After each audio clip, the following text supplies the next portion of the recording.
moving on, though. Dillian Whyte, his ban is lifted, guys, from the WBC. Yay! Yay. But, I mean, the British Boxing Board of Control petitioned for Fury to be the mandatory, not Whyte, so that's going to stay.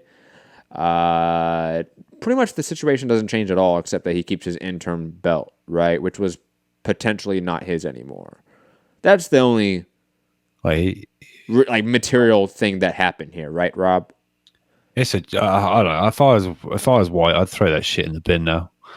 He's paid God knows how much in sanctioning fees before the all fighters do, man. So. Before the issue with UKAD and whatever. It was like the world famous 600 days, 650 days as number one. Now he's got to wait till 2021, despite being cleared of any wrongdoing, whether people want to believe that or whatever, or whatever their take is on the whole situation. But he was suspended because of the issue.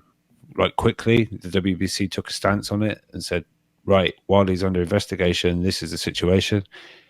Now, until we hear from UKAD, well, we've heard from UKAD, and it's like, oh yeah, you're still the interim champion, but basically there's more money in a Fury fight, so we'll make that mandatory, and you're not going to get in the way. I don't know. Just if you still got your sanctioning fee receipts, I'd take them in and ask for your money back and throw that interim bout in the bin. That's just, it's just not right. Gary. To be number one for years and whatever, and then not get your shot still is a joke. Gary, thoughts? Oh, sorry, muted you. You're good. Okay. I kind of agree with Rob. I have a couple thoughts on this. I kind of agree with Rob. He should throw the belt in the trash, right? He's paying all these sanctioning fees, right? And all fighters do, but he's never going to get a shot, right? Like, we're talking about 2021 now, or at least like the sanctioning body is not going to be the system in which he gets the shot against Wilder. If that fight happens, it's just because the fight happened. You know what I mean? Like, which is not happening anytime soon. WBC is not going to be the catalyst to force that fight to happen. It never will be. Never has been. It's like all fights, it seems the sanctioning bodies don't really force anything unless they want to force shit fights. The good fights, they don't want to force, so that they just leave their hands off. The reason why he pays the sanctions fee to have that interim belt is because it's supposed to, in theory, get him the Wilder fight, which it hasn't. So throw it in the trash, stop paying the sanctioning fees, and say, hey, Eddie, it's about time you make the Joshua fight. He'd rather have the Joshua fight anyway. I would imagine it's a bigger payday for him. So enough with the shenanigans here. The WBC has screwed me. I'm not giving them another dime. So Eddie, make the Joshua fight next. He was offered the Joshua fight, though, to be fair. When he was in there via the WBO, right? He had to take it for free, but yeah. But he just didn't like the rematch clause that Joshua gets in there, where Joshua still gets the lion's share, even in defeat. Of course. A-side contract, right? A-side contract. I think Dillian Whyte, as Gary said, should be focused towards an AJ anyways, because A, that fight makes more sense. B, it's more of a money fight for Dillian Whyte in my mind. It's a big UK fight. It's a big rematch. I think if he wins that, he gets 3 belts too. Like, I don't see, even if I'm Dillian Whyte, why would I even want to pay the sanctioning fee for a belt that they don't seem to really want to help me in any way. And on top of that, it's a fight that is hard to make, a fight that is going to make me less, get me less than the AJ fight. It just doesn't make sense to me. I'm in agreement with both you guys, to be honest. I don't see any sort of disagreement here. I just, my mindset is like, this is nothing new. And this isn't a Dillian Whyte isolated incident. Like, sanctioning bodies not being fighter friendly. Oh, darn, guys. Like, welcome to boxing. Like, yes, the sanctioning bodies are one of the main entities that are oppressive towards fighters, that restrict fighters. Absolutely. I feel like that's been a known fact for some time. You know what I mean? Like, check. Well, if you want to get a grip of how the sanctioning bodies work, I'll just send something to the chat. Well, even look at the statement that they had on AJ winning the WBC. I know, right? You know, it was. Oh God. God, bullshit. Mauricio tagging in the president. Rich people like to be rich, and they don't like to help others be rich. Usually, that's just how it is. And if there's a system where they make money off of other people's work, and those other people don't make the same amount of money that they make off of their work, they're going to keep that system intact for as long as possible. Unless you have some sort of force with some sort of monopoly power, aka a government, come in and break that up. That's what would happen. So until we have any sort of government intervention, sanctioned bodies are going to rip off fighters till the day we die, and then after that, and after that, and after that. It sucks. But Dillian Whyte, there is a way to make bank. There's a way to collect belts and to just tell the WBC, fuck off. That's to fight AJ. And plus, it's a fight that I legitimately want to see. So I'm 100% okay with Wilder Fury 2 figuring out their bullshit while AJ rematches Dillian Whyte. I am 100% in favor of that. And also, a Dillian Whyte fight for AJ is a fight that I want more than Usyk right now or Pulev. Just being honest. For AJ. Guys, any other thoughts on... I wanted to add to that and about breaking it up. A fighter union would go a long way in negotiating better contracts and better splits. You know, where if I'm the interim, within 12 months or a certain X amount of days, I have to get a title shot or I can sue you for X amount of dollars, right? Something like that, because all the power right now lie with the organization, with the sanctioning body, right? And because there's no unity amongst fighters. You know what I'm saying? So a fighter union to negotiate better contracts. Every other sport, I don't know if UFC does, but every other sport has unions for this reason. Like the UFC doesn't. It does? No, it does not. Okay. I'm a fighter. Like, I'm not a contract negotiator. Someone else deal with them and I'll do the fighting. And I will remind people, Gary, because I know you don't know this, but I'll send you the link to the video I talked about this, but MMA fighters in the UFC get a wage share from the corporation, from the UFC, from Zuffa, of 20% on average. So the entire stable fighters as a whole make 20% of the revenue. In boxing, they make around 60 to 70%. If you're looking at complete stable. So like Golden Boy stable makes around 70% of all the revenue. Matchrooms, Lou DiBellas, whoever, they make around 70% of the revenue. So like boxing is better off than MMA, and even boxing has significant issues. 20%, you said. I mean, that's real low. In other sports like basketball and football had lockouts until they got, or strikes or lock until they were at 51, meaning they got the line 20. I don't know how you're the one putting in all the work and you get less than half. Like if I was the UFC guys, I would. I mean, again, I don't know what you can do, right? If you don't have a union, then it's a couple of guys are like, you know. And on top of that, you're not employees, right? So, like, for those that don't understand, to become a union, you first have to be employees. If you're not employees, you have to become employees. So, like, there's multiple steps to get a union for fighters because fighters are not employees; they're independent contractors. So they have to then go to the National Labor Relations Board, get their status changed from independent contractors to employees. They have to go to the government and have that enacted. And then after that, go back to the National Labor Relations Board and ask to be a union and to be their union to be accepted.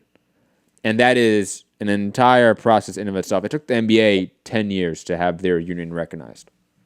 NBA players, both from the corporation and the government. You know, like this process takes a long time, even in more of a monopolized scenario like the NBA was back then. Byron saying, Matt, you sound like a Wilder protector. Cool, man. Fuck off. Where did it come from? Wilder's name wasn't even mentioned. I don't know. I got you. Yeah. Okay.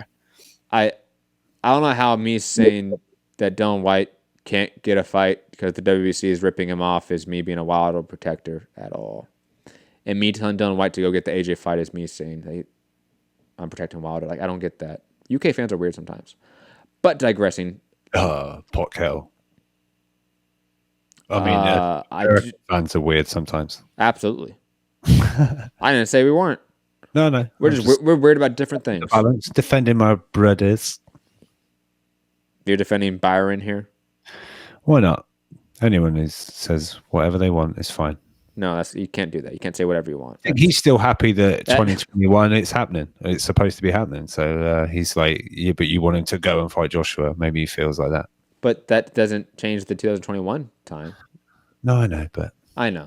People are weird. People are weird. Last aspect of Dillian Whyte. Dylan White wants to face Alexander Povetkin next. Sky Sports seems to be pushing it for March.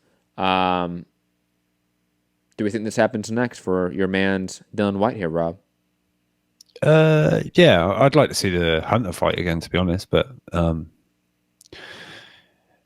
yeah, I personally, I just want to see a Dillian Whyte back in shape. Now this is all behind him.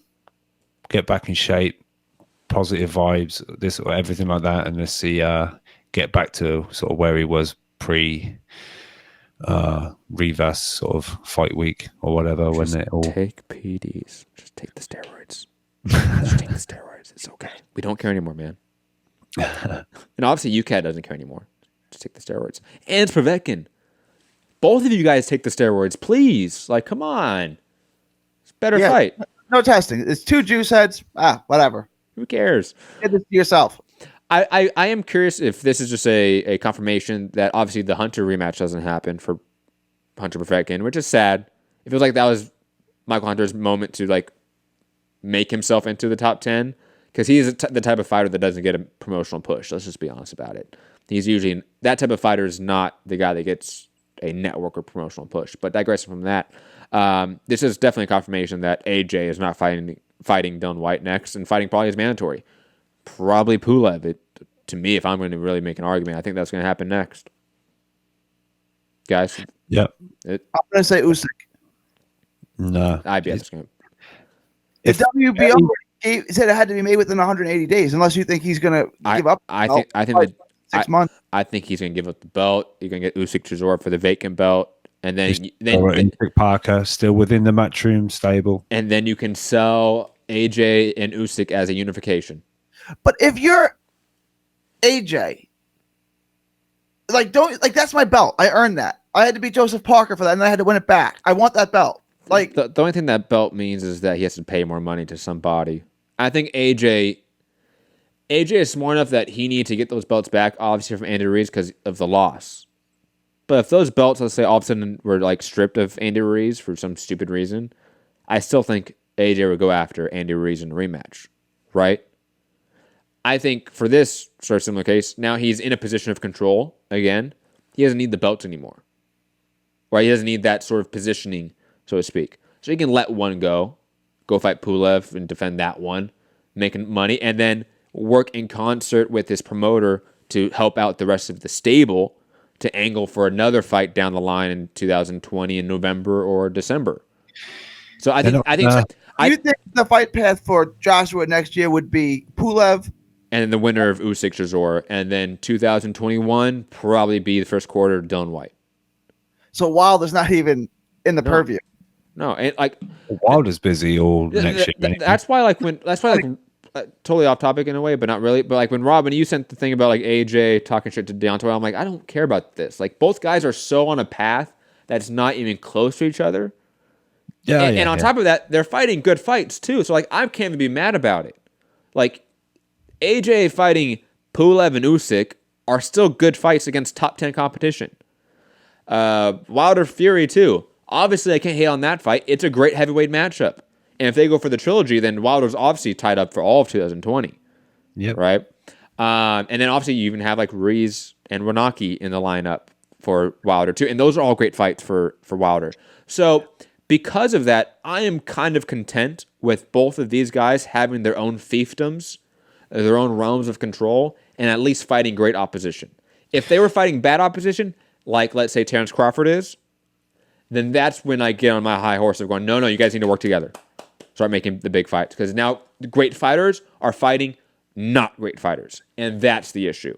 While Pulev is what the worst opponent AJ's probably going to fight in the next 12, 18 months, that's not a bad opponent. It might not be the most entertaining fight, but that's not a bad opponent. I have to be objective here. And you also said that he was going to beat Usyk and then fight Dillian Whyte in 2021. We know that Usyk was going to win that fight, so do you think AJ would be interested in a rematch in 2021, or do you think we would just move on? If in your sick world where Usyk somehow wins, then yes, I do believe we get an AJ Usyk rematch in 2021. But I don't think that happens. Usyk would win all the rounds, 118, 110. That's not. Go on, Gary. That was great, Gary. You've obviously been watching boxing all your life. It's the only sport you watch, right? The shade there is great. Let's go to callers, guys. Well, very quick, Gary. So, obviously the theory is to vacate the WBO. It's still within Matchroom. If he vacates the IBF, I believe it's then Pulev and Kalnaki to fight for that the IBF belt. So obviously that's then a belt that's outside of the the Matchroom right reach kind of thing. I don't know how they take precedence or how that all works, but I know that WBO called it that they get 80 days. But Pulev has put there's been like some legal case about making sure he is next or something like that, right? And Eddie would make him do that first because that belt, I need that belt. If the WBO, the belt stays with me either way. Yeah. So and then I have that fight, and then I have you fight for your belt back.